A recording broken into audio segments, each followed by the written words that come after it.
Praise the Lord. വേഗം വരുന്നവനായ നമ്മുടെ കർത്താവായ യേശുക്രിസ്തുവിൻ്റെ നാമത്തിൽ എൻ്റെ സ്നേഹവന്ദനങ്ങളെ ഞാൻ അറിയിക്കുന്നു. യെശയ്യാ പ്രവചനം 26 15 വാക്യം. നീ ജനത്തെ വർദ്ധിപ്പിച്ചു, യഹോവേ ജനത്തെ നീ വർദ്ധിപ്പിച്ചു. നീ മഹത്വപ്പെട്ടിരിക്കുന്നു, ദേശത്തിൻ്റെ അതിരുകളെയെല്ലാം നീ വിസ്താരമാക്കിയിരിക്കുന്നു. ഹല്ലേലൂയ. നമ്മുടെ കർത്താവ് വർദ്ധിപ്പിക്കുന്ന ദൈവമത്രേ. ഇസ്രായേൽ ഒത്തിരി ഞെരുക്കത്തിലൂടെ കടന്നുപോയപ്പോൾ, പ്രതിസന്ധിയിലൂടെ കടന്നുപോയപ്പോൾ അവരെ വർദ്ധിപ്പിക്കുവാൻ ഇറങ്ങി വന്ന ഒരു ദൈവമുണ്ട്. യെശയ്യാ പ്രവചനം തന്നെ 54 2-3 വാക്യത്തിൽ അതിരുകളെ വിശാലമാക്കുന്ന, വർദ്ധിപ്പിക്കുന്ന ദൈവത്തിൻ്റെ വചനത്തെ നമുക്ക് കാണാൻ സാധിക്കും. ദൈവത്തിൻ്റെ വാക്ക് ജനത്തിൻ്റെ അതിരുകളെ കണക്കുകൂട്ടലുകളെക്കാട്ടിലും വലുതാക്കുന്നത് അത്രേ. ഹല്ലേലൂയ. നിൻ്റെ കൂടാരത്തിൻ്റെ സ്ഥലത്തെ വിശാലമാക്കുക, നിൻ്റെ നിവാസങ്ങളുടെ തിരശ്ശീലകളെ അവർ നിവർത്തട്ടെ. തടുത്തു കളയരുത്. നിൻ്റെ കയറുകളെ നീട്ടുക, നിൻ്റെ കുറ്റികളെ ഉറപ്പിക്കുക. നീ ഇടത്തോട്ടും വലത്തോട്ടും പരക്കും.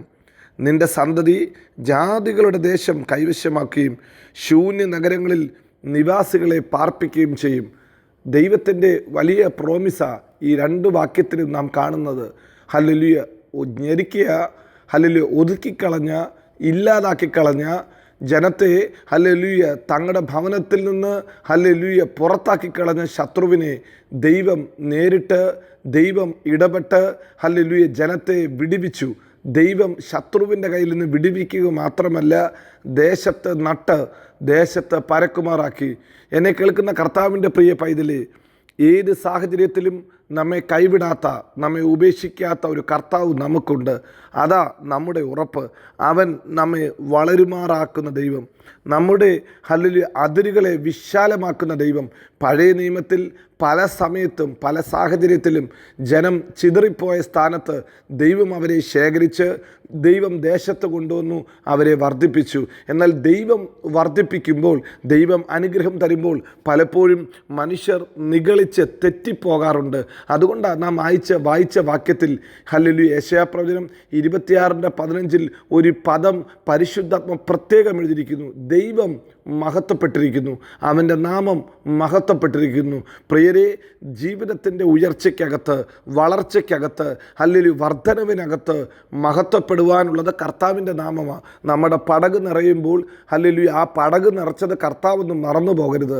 നമ്മുടെ കളപ്പുരയിൽ വിവിധ ധാന്യം കൊണ്ട് ദൈവം നിറയ്ക്കുമ്പോൾ അതിൻ്റെ പുറകിൽ പ്രവർത്തിച്ചത് കർത്താവെന്ന് പറഞ്ഞ്, ഹല്ലേലൂയ, ദൈവത്തിന് മഹത്വം അർപ്പിക്കാൻ നമുക്ക് സാധിക്കണം. ഹല്ലേലൂയ, പടക് നിറഞ്ഞ് മീൻ കൂടിയപ്പോൾ യോഹന്നാൻ വിളിച്ചു പറഞ്ഞു, ഇത് കർത്താവാകുന്നു, ഇത് മനുഷ്യൻ്റെ കരമല്ല, ഇത് കർത്താവിൻ്റെ കരമാണ്.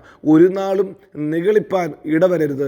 ഒരു നാളും നമ്മുടെ പേര് പറഞ്ഞ്, നമ്മുടെ കുടുംബ പേര് പറഞ്ഞ്, വിദ്യാഭ്യാസം പറഞ്ഞ്, നമ്മുടെ കഴിവ് പറഞ്ഞ് സ്വയം പ്രശംസ എടുക്കാൻ ഒരു നാളും ശ്രമിക്കരുത്. മറിച്ച് തമ്പുരാനെ ഉയർത്താൻ, കർത്താവിൻ്റെ നാമത്തെ ഉയർത്തുവാൻ നാം എല്ലാ കാലത്തും ശ്രമിക്കണം. പ്രിയരെ, നമ്മുടെ ഉയർച്ചയുടെ പുറകിൽ, നമ്മുടെ വർധനവിൻ്റെ പുറകിൽ, അനുഗ്രഹത്തിൻ്റെ പുറകിൽ ഒറ്റ നാമമേ ഉള്ളൂ. അത് യേശുവിൻ്റെ നാമമാണ്. എല്ലാ മുഴങ്കാലും മടങ്ങുന്ന, എല്ലാ നാവ് സ്തുതിക്കുന്ന ആ വലിയ നാമത്തെ നാം ഉയർത്തുമോ, നിശ്ചയമായി നമ്മയും ദൈവം മാനിക്കും. അല്ലെങ്കിൽ തന്ന നന്മകൾ അനുഭവിപ്പാൻ ദൈവം നമ്മെ സഹായിക്കും. പ്രിയരെ, വേദപുസ്തകം നാം വായിക്കുമ്പോൾ പഴയ നിയമ, അല്ലെങ്കിൽ ഇസ്രായേലിനെക്കാട്ടിലും പുതിയ നിയമത്തിലെ ദൈവസഭയ്ക്ക് ഏറ്റവും വലിയ അധികാരവും, അല്ലെങ്കിൽ ഏറ്റവും വലിയ വർധനവുമുണ്ട്. ഒരു കാലഘട്ടത്തിൽ നാം കണ്ടതിലും വലിയ നന്മയാണ് പുതിയ നിയമത്തിൽ നമുക്ക് ലഭിക്കുന്നത്. അത് നാം തിരിച്ചറിയുമ്പോൾ നമുക്ക് നമ്മുടെ പദവിയുടെ, അല്ലെങ്കിൽ വലിപ്പം കുറേ കൂടെ മനസ്സിലാക്കാൻ സാധിക്കും. പഴയ നിയമത്തിൽ നിങ്ങൾക്കറിയാം, ഹല്ലേലൂയ, ജീവിതത്തിൻ്റെ പ്രതിസന്ധിയിൽ, ജീവിതത്തിൻ്റെ പ്രതികൂലത്തിലൂടെ കടന്നുപോയപ്പോൾ, ഹല്ലേലൂയ, ജനത്തിന് എല്ലാ കാലത്തിലും, ഹല്ലേലൂയ, ദൈവത്തിൻ്റെ കരം വെളിപ്പെട്ടു. അവർക്ക് ദാഹിച്ചപ്പോൾ, ഹല്ലേലൂയ, മാറയിലെ ദൈവം മധുരമാക്കി കൊടുത്തു. അവർക്ക് ദാഹിച്ചപ്പോൾ തീക്കൽ പാറയിൽ നിന്ന് വെള്ളം പുറപ്പെടുവിച്ചു. അവർക്ക് ദാഹിച്ചപ്പോൾ, ഹല്ലേലൂയ, പാറയോട് കൽപ്പിച്ച്, കിണറിനോട് കൽപ്പിച്ച് വെള്ളം കൊടുത്തു. എന്നാൽ പുതിയ നിയമസഭയ്ക്ക്, ഹല്ലേലൂയ, വെള്ളം കൊടുക്കുവാൻ പാറ വേണ്ട, ഹല്ലേലൂയ, കൽപ്പന വേണ്ട. വിശ്വസിക്കുന്നവൻ്റെ ഉള്ളിൽ നിന്ന് തിരുവെടുത്ത് പറയുന്നത് പോലെ ജീവജലത്തിൻ്റെ നദികൾ ഒഴുകും. പ്രിയരെ, നമ്മുടെ ഉള്ളിൽ നിന്ന് നിന്ന് തന്നെ ഉറവയെ ഹല്ലേലൂയ പുറത്തു കൊണ്ടുവരുവാൻ ദൈവം വിശ്വസ്തന. നമ്മുടെ ഉള്ളിൽ തന്നെ അതിന് പരിഹാരത്തെ തരാൻ ദൈവം വിശ്വസ്തന. മറ്റൊരു സ്ഥലത്തേക്ക് പോകേണ്ട, മറ്റൊരു ദേശത്ത് പോകേണ്ട, നാം ആയിരിക്കുന്ന സ്ഥലത്ത് ദൈവത്തിൻ്റെ മഹത്വം വെളിപ്പെടും. അതുകൊണ്ടാണ് വേദപുസ്തകത്തിൽ വലിയ അധികാരത്തെ ദൈവം കൈമാറിയത്. ഹല്ലേലൂയ. മർക്കോസ് സുവിശേഷം 16-ാം അധ്യായം 15-ാം വാക്യത്തിൽ കർത്താവ് പറയുന്നു, നിങ്ങൾ അതുകൊണ്ട് പോയി സർവ്വ ലോകത്തിലും ഭൂലോകത്തിലൊക്കെയും സകല സൃഷ്ടികളോടും സുവിശേഷം പ്രസംഗിക്കണം. മത്തായി 28-ാം അധ്യായം 19-20, മർക്കോസ് 16-ാം അധ്യായം 15-ാം വാക്യത്തിലും നാം ഇത് തന്നെ വായിക്കുന്നു. വലിയൊരു അധികാരത്തിൻ്റെ കൈമാറ്റം ദൈവം പുതിയ നിയമസഭയ്ക്ക് കൊടുത്തു. ഇനി പുതിയ നിയമസഭ ഒറ്റ വാക്ക് പറഞ്ഞാൽ അത്ഭുതങ്ങൾ സംഭവിക്കും. ഹല്ലേലൂയ. നമ്മെ മഹത്വത്തിൽ നിന്ന് മഹത്വത്തിലേക്ക് ദൈവം നടത്തുന്നത്. ഒരു കാലഘട്ടത്തിൽ റുമാലിട്ട് കൈ തൊട്ട് സൗഖ്യമാക്കിയെങ്കിൽ ഇതാ ഹല്ലേലൂയ എഫസോസിലൂടെ കടന്നുപോയ പൗലോസ് അപ്പോസ്തലൻ്റെ നിഴൽ വീഴുമ്പോൾ തന്നെ രോഗികൾ സൗഖ്യമായി. ഹല്ലേലൂയ. അസാധാരണ വീര്യപ്രവർത്തികൾ വെളിപ്പെട്ടു.